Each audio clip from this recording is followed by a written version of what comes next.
कहानी की शुरुआत आज से कई साल बाद के फ्यूचर में होती है, जब पूरी दुनिया न्यूक्लियर रेडिएशन की चपेट में आ चुकी थी। जो कुछ शहर बच गए थे उन्हें मेगा सिटीज कहा जाने लगा, लेकिन इन शहरों में जुर्म इतना बढ़ चुका था कि आम लोगों की जिंदगी हर रोज खतरे में रहती थी। इस बढ़ते हुए क्राइम को रोकने के लिए एक खास फोर्स बनाई गई, जिसे जजेस कहा जाता था। ये लोग आम पुलिस वालों की तरह सिर्फ कानून की हिफाजत नहीं करते थे, बल्कि जज बनकर सजा भी सुनाते थे और जरूरत पड़ने पर मौत के घाट भी उतार देते। इन्हीं जजेस में से एक था जज जोसेफ ड्रेड, जिसे एक मिशन दिया गया। उसे मेगा सिटी 1 के इलाके में भाग रहे 3 खतरनाक क्रिमिनल्स को पकड़ना था। जैसे ही जोसेफ को उन क्रिमिनल्स का पता चला, वो अपनी हाई स्पीड मोटरसाइकिल पर उनके पीछे निकल पड़ा और उन्हें रुकने का हुक्म दिया। साथ ही उनकी गिरफ्तारी का ऐलान भी कर दिया, लेकिन सरेंडर करने के बजाय उन तीनों ने जज जोसेफ पर गोलियां चलानी शुरू कर दी। मगर जोसेफ ने बड़ी फुर्ती से सारी गोलियों से बचकर उनका पीछा जारी रखा।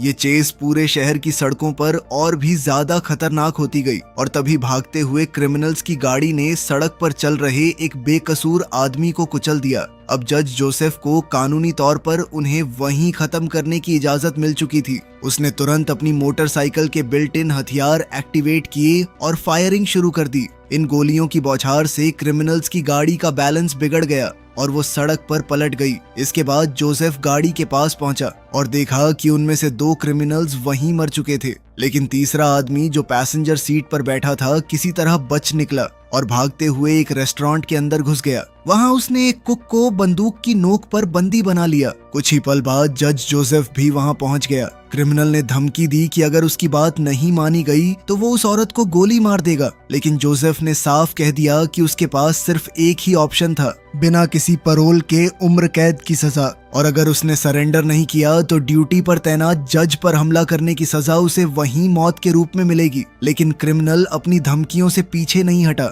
ये देखते ही जज जोसेफ ने बिना एक पल गवाए अपनी बंदूक निकाली और एक ग्रेनेड सीधा उस क्रिमिनल के मुंह के अंदर दाग दिया। अगले ही पल उस खास गोली ने उस आदमी के शरीर को अंदर से जला दिया। इस तरह जज जोसेफ ने एक और मिशन पूरा कर लिया, लेकिन मेगा सिटी में जुर्म कभी खत्म नहीं होता था। और इसी वक्त शहर के दूसरे हिस्से में मौजूद पीच ट्रीज नाम की बिल्डिंग में एक और खतरनाक कहानी चल रही थी। वहाँ 3 क्रिमिनल्स को एक खतरनाक माफिया बॉस मामा के सामने लाया गया। उसके खास आदमी टॉम ने बताया कि ये तीनों बिना इजाजत इलीगल ड्रग्स बेच रहे थे और इसी वजह से मामा ने फैसला किया कि इन्हें सबके सामने ऐसी सजा दी जाएगी जो बाकी क्रिमिनल्स के लिए एक मिसाल बन जाए। बिना एक पल की देरी किए मामा ने हुक्म दिया कि उन तीनों को बिल्डिंग की सबसे ऊंची मंजिल से नीचे फेंक दिया जाए, लेकिन उससे पहले वो चाहती थी कि वो उसके नए ड्रग स्लो मो का असर महसूस करे। फिर कुछ ही देर बाद पीच ट्रीज टावर के नीचे आम लोग अपनी रोजमर्रा की जिंदगी में मसरूफ थे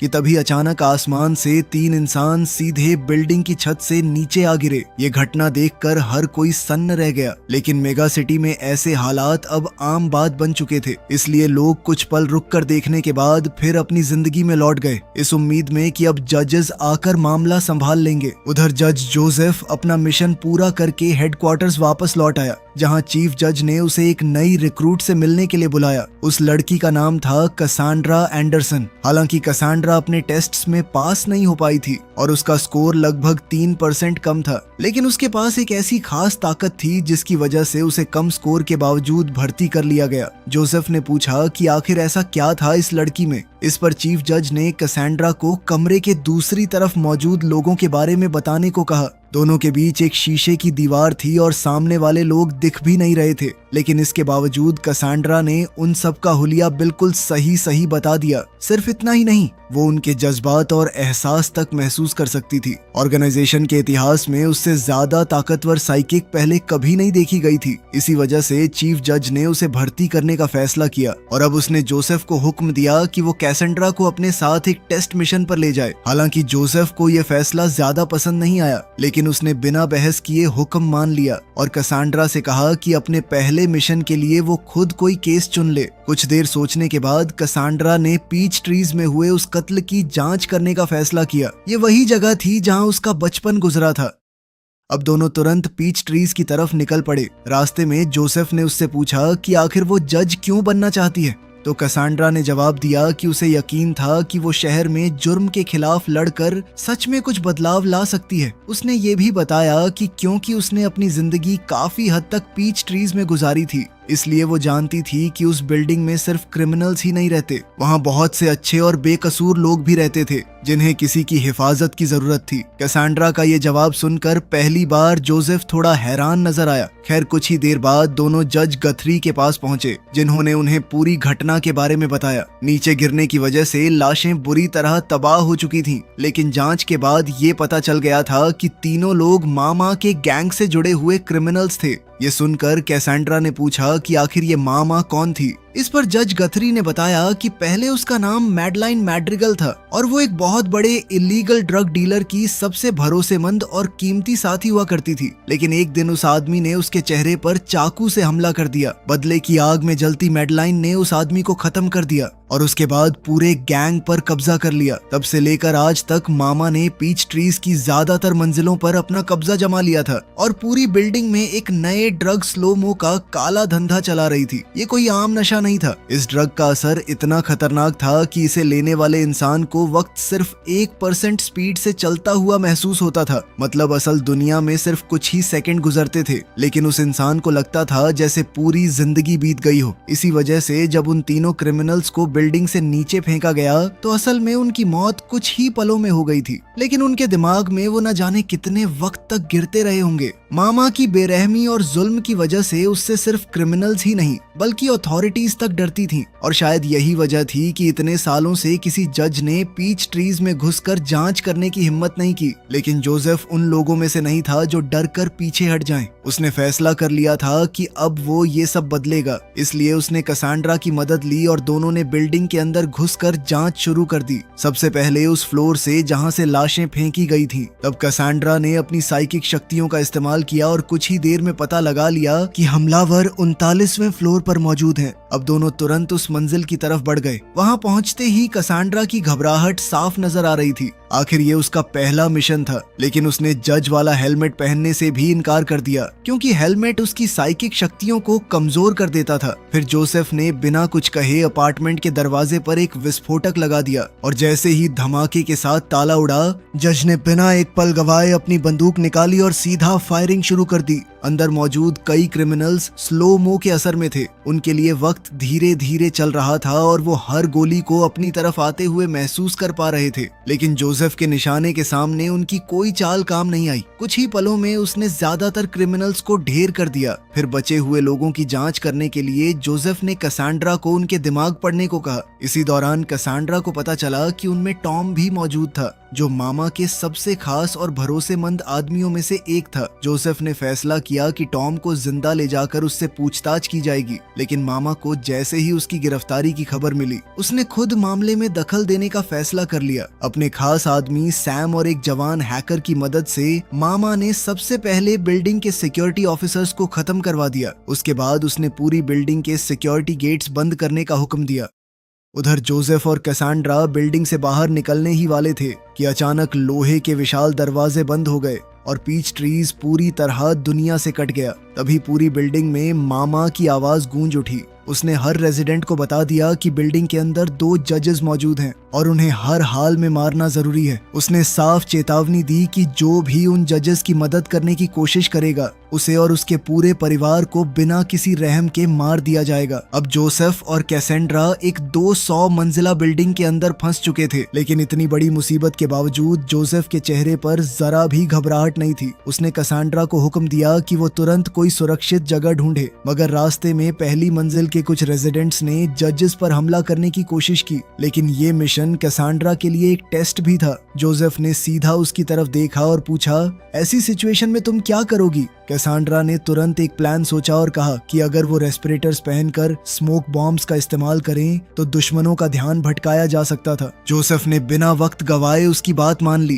कुछ ही पलों में धुआं पूरे कॉरिडोर में फैल गया और उस अफरा तफरी के बीच जजेस दुश्मनों की नजरों से ओझल हो गए। इसी का फायदा उठाते हुए दोनों ने एक एक करके हमलावरों को खत्म करना शुरू कर दिया। फिर कुछ ही देर में वो पहली मंजिल का हिस्सा पार करने में कामयाब हो गए, लेकिन उनके सामने अब एक और मुश्किल मुश्किल खड़ी थी। आगे का कॉरिडोर 10 हथियारबंद रेजिडेंट्स ने घेर रखा था। जोसेफ ने शांत रहकर अपना कम्युनिकेटर एक्टिवेट किया और सबको चेतावनी दी। उसने कहा कि उनके पास अपने घरों में लौटने के लिए सिर्फ 20 सेकंड है, वरना उन्हें कानून तोड़ने वाला माना जाएगा और उनके खिलाफ तुरंत कार्रवाई की जाएगी। लेकिन सामने खड़े लोग जरा भी नहीं डरे। उनका कहना था कि 10 हथियारबंद लोगों के सामने सिर्फ 2 जजेस कुछ नहीं कर सकते। मगर जोसेफ के पास जवाब पहले से तैयार था। उसने बिना कुछ कहे सीधा एक स्टन ग्रेनेड उनकी तरफ फेंक दिया। अगले ही पल तेज रोशनी और धमाके ने पूरे ग्रुप के होश उड़ा दिए। अब वो जोसेफ के लिए आसान निशाना बन चुके थे। जज ने एक के बाद एक इतनी सारी गोलियां चलाईं कि किसी को जवाबी हमला करने का मौका तक नहीं मिला। कुछ ही सेकंड में पूरा ग्रुप जमीन पर पड़ा था। सिर्फ एक आदमी अभी भी जिंदा था, लेकिन वो बुरी तरह घायल हो चुका था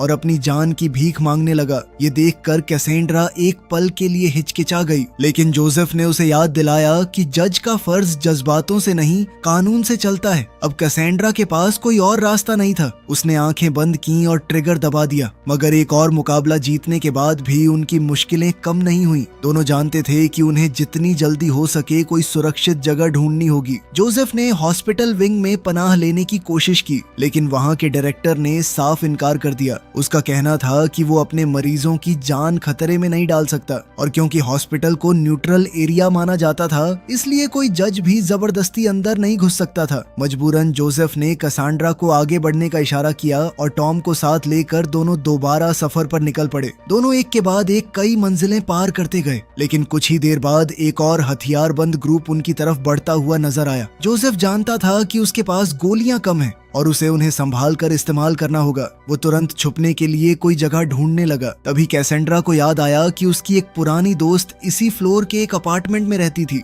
उसने तुरंत दरवाजा खटखटाया और मदद मांगी। खुशकिस्मती से उस औरत ने दरवाजा खोल दिया। अंदर जाते ही कैसेंड्रा ने उसे सख्त हिदायत दी कि वो किसी भी हालत में आवाज न करे। फिलहाल के लिए दोनों जजेस खतरे से बाहर थे, लेकिन तभी कैसेंड्रा ने अपनी साइकिक शक्तियों का इस्तेमाल किया और उस औरत के दिमाग में झांका। दरअसल कुछ ही मिनट पहले जिस शूटर को कैसेंड्रा ने मारा था, वो उस औरत का पति था। ये जानकर कैसेंड्रा के दिल को एक पल के लिए पछतावा जरूर हुआ, लेकिन अभी उनके पास जज्बातों के लिए वक्त नहीं था। उसने उस औरत से पूछा कि क्या बिल्डिंग से बाहर निकलने का कोई और रास्ता है। तब उस औरत ने एक पुरानी लिफ्ट की तरफ इशारा किया। उस पर बड़ा सा नॉट वर्किंग का बोर्ड लगा हुआ था, लेकिन असल में वो लिफ्ट अब भी चलती थी और सीधा 75वें फ्लोर तक जाती थी।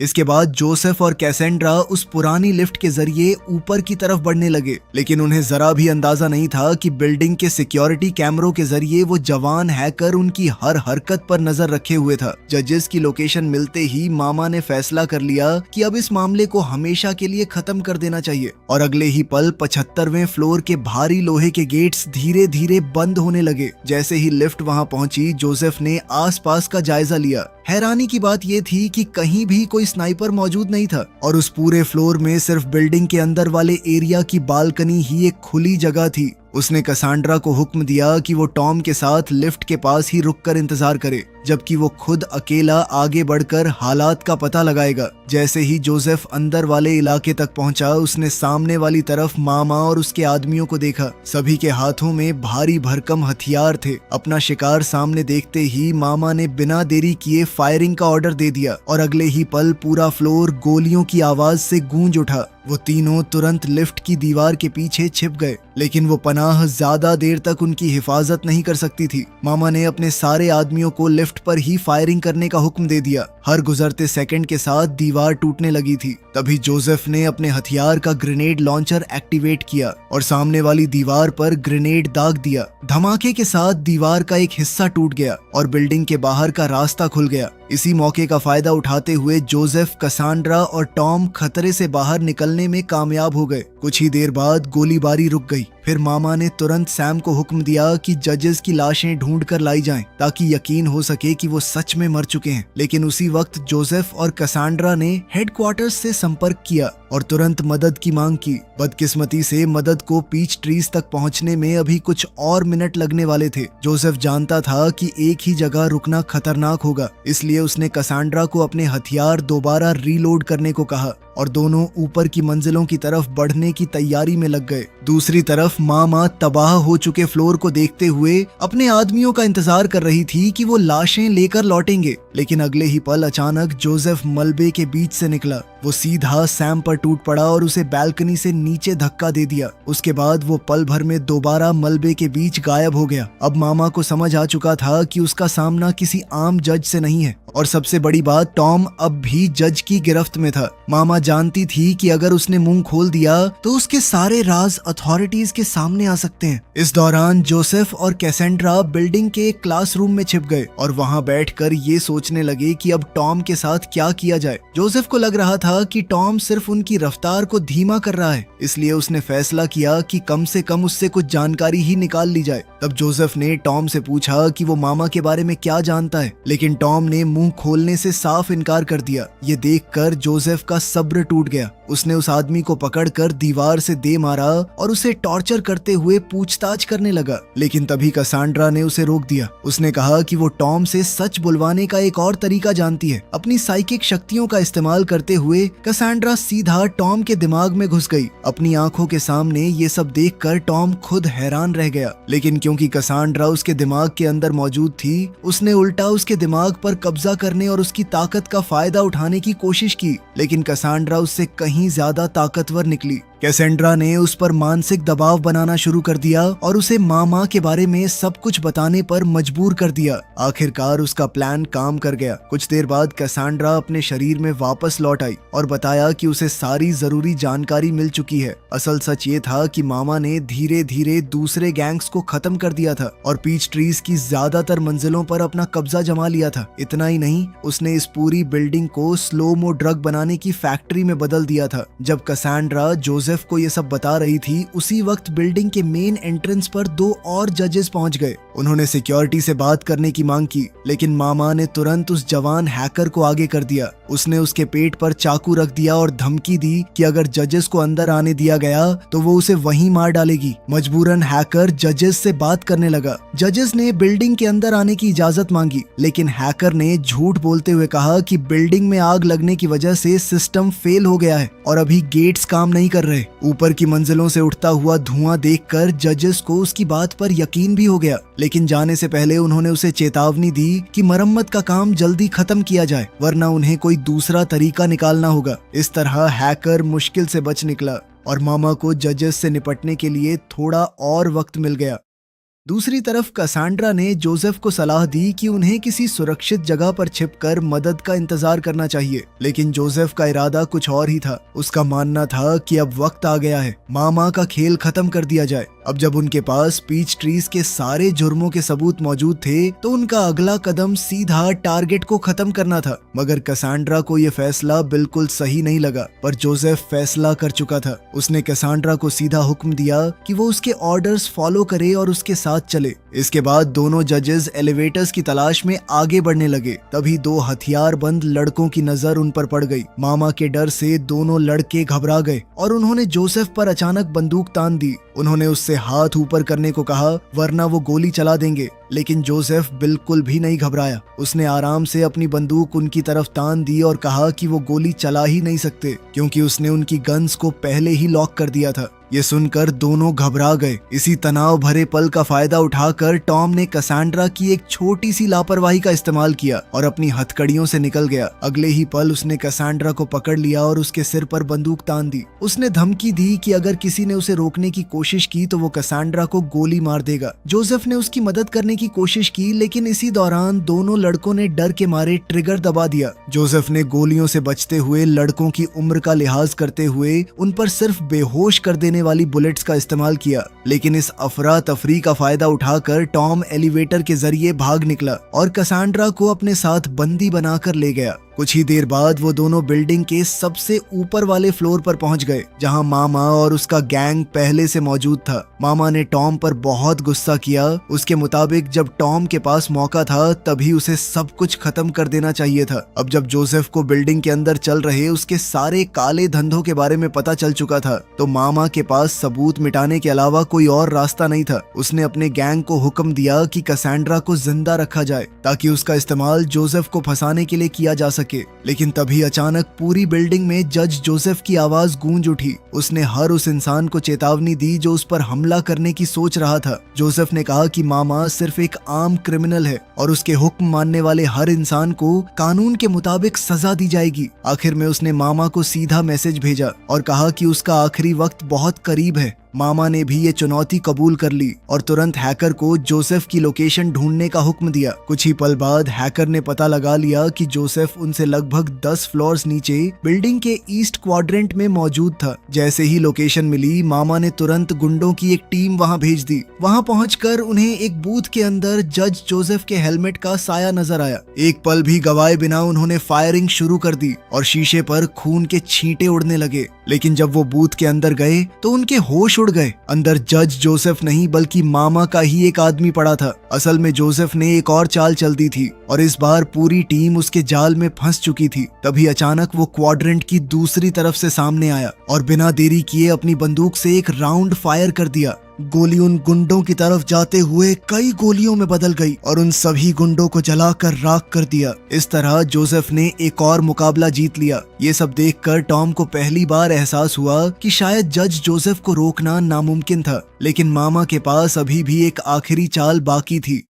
कुछ ही देर बाद कुछ और जजेस बैकअप के तौर पर पीच ट्रीज के बाहर पहुंचे और उन 2 जजेस से मिले जो पहले से गेट खुलने का इंतजार कर रहे थे। उनमें से एक था जज लेक। लेक ने तुरंत सिक्योरिटी गेट खोलने का हुक्म दिया और अगले ही पल बिल्डिंग का रास्ता साफ कर दिया गया। इसके बाद उसने बाहर इंतजार कर रहे दोनों जजेस को वापस भेज दिया और खुद अपने 3 साथियों के साथ बिल्डिंग के अंदर दाखिल हुआ। अंदर जाते ही उनकी मुलाकात हॉस्पिटल विंग के डायरेक्टर से हुई। डायरेक्टर ने घबराए हुए अंदाज में बताया कि एक जज अभी भी जिंदा है और वो मामा को पीच ट्रीज में हुए तमाम गुनाहों के लिए गिरफ्तार करने निकला हुआ था। जज लेक ने पूछा कि क्या तुम कोर्ट में गवाही देने के लिए तैयार हो? तो डायरेक्टर ने हाँ में जवाब दिया। लेकिन अगले ही पल एक गोली चलने की आवाज गूंजी और डायरेक्टर जमीन पर गिर पड़ा। ये गोली जज रॉक ने मारी थी। तब जाकर सच सामने आया। दरअसल ये पूरा ग्रुप मामा के लिए काम कर रहा था। उन्हें पैसे के बदले जज जोसेफ को मारने और मामा के सारे जुर्मों को छुपाने के लिए भेजा गया था। लेकिन जज लेक अच्छी तरह जानता था कि सामने वाला कोई आम जज नहीं है, इसलिए उसने अपनी टीम को अलग अलग जगहों पर फैल जाने का हुक्म दिया और कहा कि सब्र से इंतजार करो, जैसे ही टारगेट सामने आए तब हमला किया जाएगा। वहीं दूसरी तरफ जज जोसेफ अब भी कैसेंड्रा की तलाश में बिल्डिंग के अंदर आगे बढ़ रहा था। रास्ते में उसका सामना मामा के एक और आदमी से हुआ, लेकिन हमेशा की तरह जोसेफ ने बिना वक्त गवाए उसे खत्म कर दिया। कुछ ही देर बाद उसे महसूस हुआ कि कोई तो उसके आसपास मौजूद है। उसने तुरंत आवाज लगाई, अपनी पहचान बताओ। सामने से जवाब आया, मैं जज रॉक हूँ। जोसेफ ने उसी पल अपने साथी को पहचान लिया और पूछा कि क्या वो अकेला आया है। रॉक ने जवाब दिया कि वो अपने 3 और साथियों के साथ उसे बचाने आया था। लेकिन जोसेफ को कुछ अजीब लगा। उसने और कैसेंड्रा ने मिलकर 2 जजेस के लिए इमरजेंसी कॉल भेजी थी, लेकिन रॉक ने एक बार भी दूसरे जज के बारे में नहीं पूछा। इसी बात ने जोसेफ का शक पक्का कर दिया। इधर रॉक भी समझ गया कि उसका राज खुल चुका है। उसने तुरंत अपने साथियों को सिग्नल दिया और जोसेफ को दीवार के साथ दबा दिया। लेकिन जोसेफ ने पलटवार करते हुए सीधा उसके पैर पर गोली चला दी। अचानक रॉक दर्द से चीख उठा। अगले ही पल जोसेफ ने अपनी बंदूक के बट से उसके चेहरे पर जोर का वार किया और उसे वहीं कॉरिडोर में छोड़कर आगे बढ़ गया। उधर कैसेंड्रा अब भी टॉम की गिरफ्त में थी। मामा ने टॉम को उसे मारने की इजाजत दे दी। टॉम ने इस मौके का फायदा उठाया और कैसेंड्रा की स्पेशल सर्विस गन अपने हाथ में ले ली। दरअसल वो हमेशा से एक असली जज की बंदूक चलाना चाहता था, लेकिन टॉम एक बात भूल गया। जज की गन कोई आम हथियार नहीं थी। उसमें फिंगरप्रिंट रिकॉग्निशन सिस्टम लगा हुआ था, जिसकी वजह से उसे सिर्फ उसका असली मालिक ही चला सकता था। जैसे ही टॉम ने ट्रिगर दबाया, गोली चलने के बजाय बंदूक ने उसके हाथ पर ही एक बॉम्ब डेटोनेट कर दिया। अगले ही पल एक जोर का धमाका हुआ हुआ और टॉम का हाथ बुरी तरह फट गया। दर्द से चीखते हुए वो जमीन पर गिर पड़ा। मौके का फायदा उठाते हुए कसांड्रा ने उसे एक जोरदार किक मारी और हमेशा के लिए खत्म कर दिया। अब उसके सामने का रास्ता साफ था। कसांड्रा ने तुरंत 2 और गार्ड्स को मार गिराया और उनके हथियार उठा लिए। अब वो भी जज जोसेफ की मदद करने के लिए तैयार थी। उधर जज जोसेफ अब भी कसांड्रा को ढूंढता हुआ बिल्डिंग के अंदर आगे बढ़ रहा था। इसी दौरान उसकी नजर स्लो मो ड्रग बनाने वाली लैब पर पड़ी। उसने बिना देरी किए गार्ड्स पर फायरिंग शुरू कर दी। गोलियां चलती देखकर लैब में काम करने वाले लोग जान बचाकर भागने लगे, लेकिन तभी जोसेफ का सामना 2 और जजेस से हुआ, जज लेक और जज कैप्लन। जोसेफ ने गुस्से में पूछा कि आखिर उन्होंने शहर और कानून के साथ गद्दारी क्यों की। इस पर लेक ने जवाब दिया, मेगा सिटी कब का बर्बाद हो चुका है। हम सालों से जुर्म से लड़ रहे हैं, लेकिन इसका कोई फायदा नहीं। ये लड़ाई हम पहले ही हार चुके हैं। लेकिन असल में लेक सिर्फ जोसेफ का ध्यान भटका रहा था। इसी बीच जज कैप्लन शॉटगन लेकर धीरे धीरे उसके पास आ रहा था, लेकिन जोसेफ ने वक्त रहते ही उनकी चाल समझ ली। उसने तुरंत अपनी गन से फायरिंग करने की कोशिश की, लेकिन उसकी ज्यादातर गोलियां पहले ही खत्म हो चुकी थी। खुशकिस्मती से उसके पास अब भी हाई कैलिबर राउंड की एक आखिरी गोली बची हुई थी और अगले ही पल जोसेफ ने ट्रिगर दबा दिया। गोली सीधा कैप्लन को जा लगी और उसका शरीर टुकड़ों में बिखर गया। अब उन गद्दार जजेस में से सिर्फ 2 ही बचे थे। इसी दौरान कसांड्रा का सामना जज अल्वारेस से हुआ। उसने कसांड्रा को अपनी गन नीचे रखने का हुक्म दिया और कहा कि वो उसी की तरफ था, लेकिन कसांड्रा सिर्फ आंखों पर भरोसा करने वालों में से नहीं थी। उसने तुरंत अपनी साइकिक शक्तियों का इस्तेमाल किया और अल्वारेस के दिमाग को पढ़ लिया। अगले ही पल उसे सच पता चल गया। कैसेंड्रा ने बिना एक पल गवाए उस पर गोली चला दी और आगे बढ़ गई। अब सिर्फ जज लेक ही बाकी बचा था, लेकिन जोसेफ की सबसे बड़ी मुश्किल ये थी कि उसकी गन में अब एक भी गोली नहीं बची थी, इसलिए मजबूरन उसे कवर लेना पड़ा। लेकिन इसी दौरान लेक ने स्पेशल बुलेट्स का इस्तेमाल करते हुए दीवार के दूसरी तरफ से ही उस पर गोली चला दी। इधर जोसेफ बुरी तरह जख्मी होकर जमीन पर गिर पड़ा। फिर लेक धीरे धीरे उसकी तरफ बढ़ने लगा। उसके चेहरे पर जीत की मुस्कान थी। आखिरकार उसके सामने मेगा सिटी का सबसे खतरनाक जज बेबस पड़ा था। लेकिन जैसे ही वो जोसेफ को खत्म करने वाला था, तभी एन मौके पर कसेंड्रा वहां पहुंच गई। उसने बिना हिचकिचाए ट्रिगर दबा दिया और लेक को मार डाला, लेकिन जोसेफ बुरी तरह जख्मी हो चुका था। उसने अपनी यूनिफॉर्म का एक छोटा कंपार्टमेंट खोला जिसमें इमरजेंसी हीलिंग एजेंट रखा हुआ था। उसने तुरंत दवा का इस्तेमाल किया और जल्द ही ठीक हो गया। इसके बाद उसने कसांड्रा को हुक्म दिया कि वो सारे मरे हुए गद्दार जजेस से उनकी गोलियां इकट्ठा करे, क्योंकि उनका काम अभी खत्म नहीं हुआ था। अब भी एक आखिरी मिशन बाकी था, मामा को इंसाफ के कटघरे तक पहुंचाना। इसके बाद वो दोनों उसी फ्लोर की तरफ बढ़ने लगे जहां मामा मौजूद थी। रास्ते में उन्हें बिल्डिंग का सिक्योरिटी रूम मिला। जैसे ही वो अंदर दाखिल हुए, कसांड्रा को अपनी साइकिक शक्तियों की मदद से किसी की मौजूदगी का एहसास हुआ। वो कोई और नहीं बल्कि वही जवान हैकर था जो पूरी बिल्डिंग के सिक्योरिटी सिस्टम को कंट्रोल कर रहा था। हैकर ने उन्हें देखते ही भागने की कोशिश की, लेकिन कसांड्रा ने उसे रोक लिया और अपनी पावर्स का इस्तेमाल करते हुए उसके दिमाग से जानकारी निकालने लगी। इस तरह उसे मामा के अपार्टमेंट का एक्सेस कोड मिल गया। लेकिन इस दौरान कसांड्रा ने उस हैकर की यादें भी देख ली और उन यादों ने उसे हिलाकर रख दिया। दरअसल वो लड़का भी मामा का एक और शिकार था। मामा ने उसकी आंखें तक निकलवा दी थीं और उनकी जगह साइबरनेटिक इम्प्लांट्स लगा दिए थे ताकि वो उसके लिए सर्वेलेंस और हैकिंग का काम कर सके। ये सब जानने के बाद कसांड्रा को समझ आ गया कि वो लड़का अपनी मर्जी से नहीं बल्कि मजबूरी में मामा के लिए काम कर रहा था। इसी वजह से उसने उसे जाने देने का फैसला किया। लेकिन ये फैसला जज जोसेफ को बिल्कुल पसंद नहीं आया। उसके मुताबिक किसी क्रिमिनल को छोड़ देना सिर्फ जजेस के नियमों के खिलाफ नहीं था बल्कि खुद एक जुर्म था। लेकिन कसांड्रा ने साफ कह दिया कि उसे इस बात की कोई परवाह नहीं। वो पहले ही जानती थी कि वो ये टेस्ट पास नहीं करने वाली, क्योंकि वो अपनी बंदूक खो चुकी थी और वो हमेशा उस चीज का साथ जरूर देगी जो उसे सही लगेगी। कुछ ही देर बाद दोनों मामा के अपार्टमेंट के दरवाजे तक पहुंच गए। कसांड्रा ने हैकर से मिले एक्सेस कोड का इस्तेमाल किया और दरवाजा खोल दिया। अंदर घुसते ही उनका सामना मामा के और आदमियों से हुआ। उन्होंने आखिरी बार मुकाबला करने की कोशिश की, लेकिन जजेस के सामने उनकी एक न चली और कुछ ही पलों में सब खत्म हो गए। फिर दोनों आगे बढ़ते रहे और आखिरकार उनका सामना मामा से हो ही गया। लेकिन तभी अचानक और हमलावर सामने आ गए और एक सरप्राइज अटैक में एक गोली कसांड्रा को लग गई। वो बुरी तरह जख्मी होकर जमीन पर गिर पड़ी। ये देखकर जोसेफ ने बिना वक्त गवाए बाकी सारे क्रिमिनल्स को खत्म कर दिया। और अपनी गन सीधा मामा पर तान दी। लेकिन मामा के चेहरे पर डर नहीं था। उसने जोसेफ को चेतावनी देते हुए कहा, अगर मैं मरी तो इस बिल्डिंग में मौजूद हर इंसान मेरे साथ मरेगा। अपनी बात साबित करने के लिए उसने अपनी कलाई पर बंधा हुआ डेटोनेटर दिखाया। वो डिवाइस उसकी हार्ट बीट से कनेक्टेड था। जैसे ही उसका दिल धड़कना बंद करेगा, बिल्डिंग में लगाए गए दर्जनों बॉम्ब्स फट जाएंगे और पूरी पीच ट्रीज बिल्डिंग तबाह हो जाएगी। मामा ने सोचा कि इस धमकी की मदद से वो अपनी जान बचा लेगी और जोसेफ से डील कर लेगी। लेकिन जज जोसेफ ने उसकी तरफ देखकर सिर्फ इतना कहा, तुम्हारे लिए सिर्फ एक ही सजा है और वो है मौत। मामा समझ गई कि जोसेफ किसी भी कीमत पर सौदा करने वाला नहीं है। आखिरी कोशिश में उसने खुद ही डेटोनेटर एक्टिवेट करने की कोशिश की,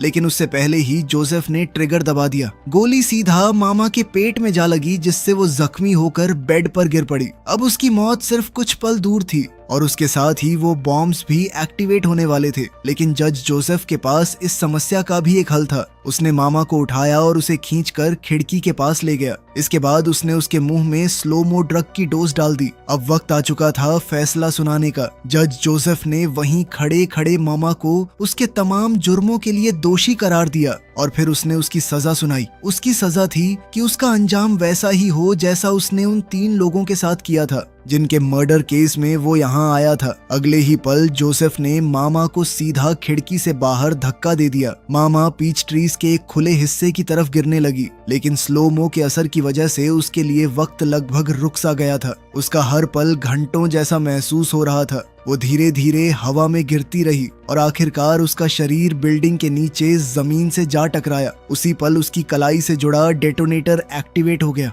लेकिन एक बात मामा ने नहीं सोची थी, वो अब बॉम्ब्स की रेंज से बहुत दूर आ चुकी थी। इसी वजह से सिग्नल बॉम्ब्स तक पहुंच ही नहीं पाया और पूरी बिल्डिंग तबाह होने से बच गई। एक बार फिर जज जोसेफ ने अपना मिशन पूरा कर दिखाया था। कुछ ही देर बाद और भी जजेस पीच ट्रीज को चारों तरफ से घेरने लगे। अब उनका काम था सबूत इकट्ठा करना और पूरे ऑपरेशन को सिक्योर करना। आखिरकार जोसेफ और कैसांड्रा भी बाहर निकल आए। कैसांड्रा को पूरा यकीन था कि वो अपना टेस्ट फेल कर चुकी है, इसलिए उसने चुपचाप अपना बैज निकाला और मेडिकल ट्रीटमेंट के लिए चली गई। इसी दौरान चीफ जज ने जोसेफ को बुलाया और कैसांड्रा के टेस्ट के रिजल्ट के बारे में पूछा और जोसेफ का जवाब हैरान कर देने वाला था। जज जोसेफ ने उसे पास कर दिया था और इसी के साथ कैसांड्रा स्पेशल फोर्स की सबसे नई जज बन गई। उधर जज जोसेफ अपनी मोटरसाइकिल पर बैठा और एक नए मिशन की तरफ निकल पड़ा, क्योंकि मेगा सिटी में जुर्म कभी खत्म नहीं होता। वीडियो पसंद आई तो लाइक कर देना, चैनल को सब्सक्राइब कर लेना। मिलते हैं अगली वीडियो में।